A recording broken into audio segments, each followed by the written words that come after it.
Welcome back to a counterculture episode. Okay. You are Pastor Mark. I'm looking at this. We have a quasi-spring background I know. with a muddy road because it is mud season. Yep, at my house. I'm in my spring short sleeve shirt, periwinkle as you Yes. like to call it. Yes. And you're sitting there like Nanook of the North. Yes, so here's the deal. I'm fixing the fences. You own the horses. How's that? Okay. How's that? That means you're my servant? You're the guy in the Kentucky Derby stands. Oh. Churchill Downs. I should have wore my hat. I'm the guy with the pork. How's that? Okay. Make you feel sure. better? Okay, yeah, whatever. Speaking of that, I got a question. You had no idea what we're going to talk about. You're amazing. Easter season. Yeah. I listen to Yeah. Chasing the Wind. I actually do listen to them.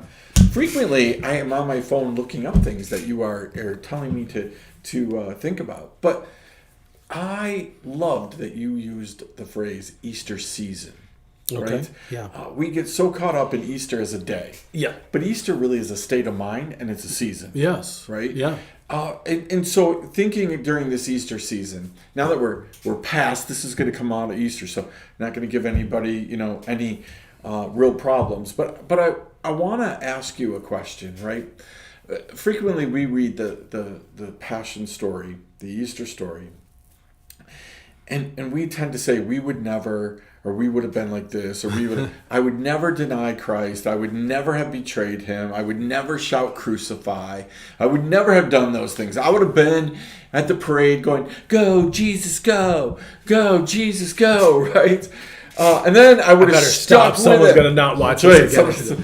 somebody's like, go, Mark. Oh, jeez. We're going to have a fan club. If my neighbor Wait till Dave, that goes viral. Dave's That's watching this, I'll never hear the end of it. I can't wait. Okay. Dave, make sure that you let him have it. All right. But the truth of the matter is, here's my question. Very simple in nature. This might be short counterculture. Okay. If Jesus and the Passion story were happening today, if Jesus was walking into our churches, our culture, right? Would the religious people of today, would they be shouting, crucify Jesus? Would they have found a reason to crucify Jesus? We keep talking about our theology.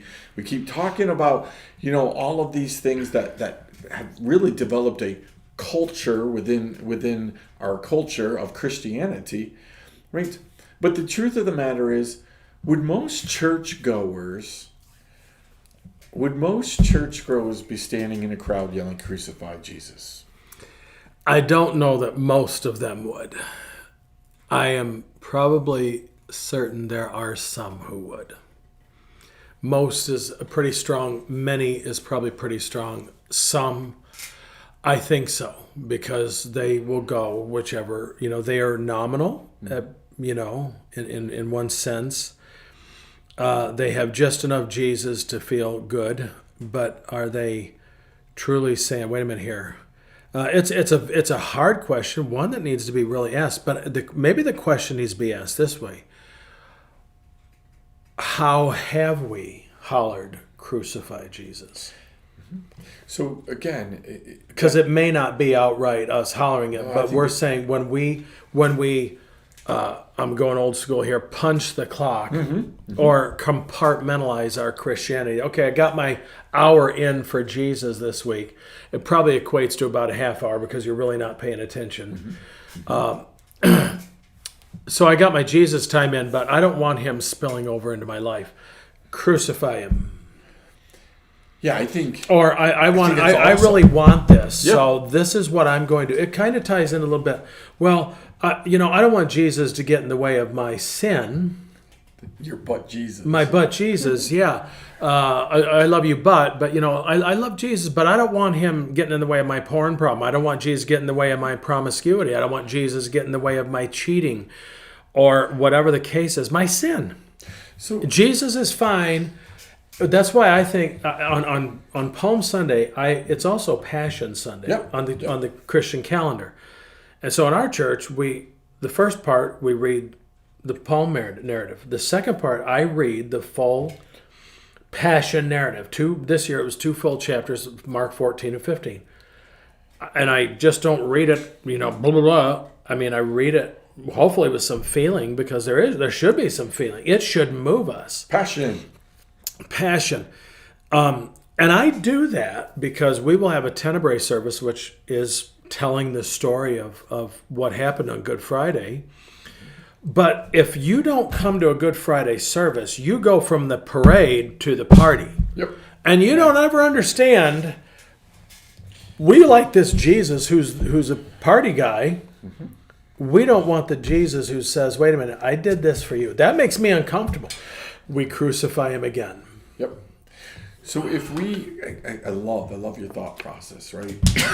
Excuse me. It's called meddling. Ask the people at my church. Well, that's exactly what Jesus was doing, right? One of the reasons the Pharisees, the Sadducees, the teachers of the law were against Jesus, were goading the crowd into yelling, crucify, were passing judgment on Jesus, was that he was meddling in their lives. They had tradition. They had laws of their own, interpretations of those laws. And Jesus was coming and saying things like, hey, do what they say, don't do what they do. Right? I mean, in story after story, I love the book of John, because every story seems to follow at the end of it with, and they look for a reason to kill Jesus. And they look for a reason to kill Jesus. And, oh, by the way, they look for a reason to kill Lazarus, and he needed to die too, because he just happened to be raised from the dead. How do you like that as your crime? Yeah, really. Somebody brought you back to life. But again, if Jesus walked in to our leadership meeting at some of our churches, and he sat down, and again, recognizing these people didn't know who Jesus was necessarily, right? They had to listen and believe. So if some man walks into our leadership meetings and starts to say, you're doing this wrong, right? How many of us would recognize Jesus, but how many of us would respond to Jesus in those moments? Yeah.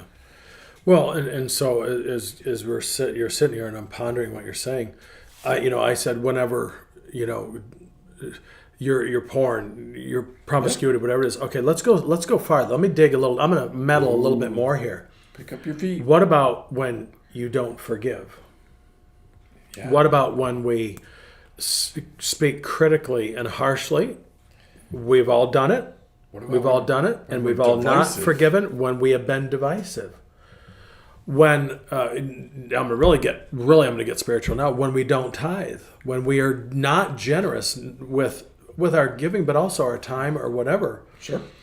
When we just totally neglect our relationship with Jesus Christ, it is, and I know theologically I could probably get crucified here myself, but that's okay. But aren't we saying, kill him? I don't want him. It's symbolic of saying, I don't want you part of my life. Sorry, not this room. Not this room. No, you can't go there. Yeah. So if Jesus walked into a finance meeting of some of our churches, would he say, wait, I directly told you not to worry. I told you a good one. To give to the poor. I told you to do these things. And instead, you have a rainy day fund that could feed thousands of people. Yeah. Right? I had a treasurer's call. We have a little cushion.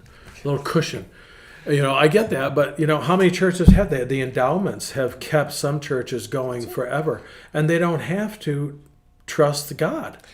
Yeah, but we give the credit to God. Mm-hmm. God gave us this so that he knew. Until then he finds something else. He said, well, you are going to have to trust me on this one because your money isn't going to do this. Yeah. That's exactly right. So I think, again, I don't want to prolong this. I wanted it to be a simple thing. You answered it well, right? I think that it's good to ponder during this Easter season, right? Where would we have been? Where do we see ourselves in the Easter story? And I love what you pointed out, because I frequently say, no, there's days where I'm on the parade, right? Yeah. And I'm waving. Yeah. There's days where, man, I'm leading the donkey, for Jesus. I'm like, oh, Jesus. Then there are days where I am anywhere else in that story, right?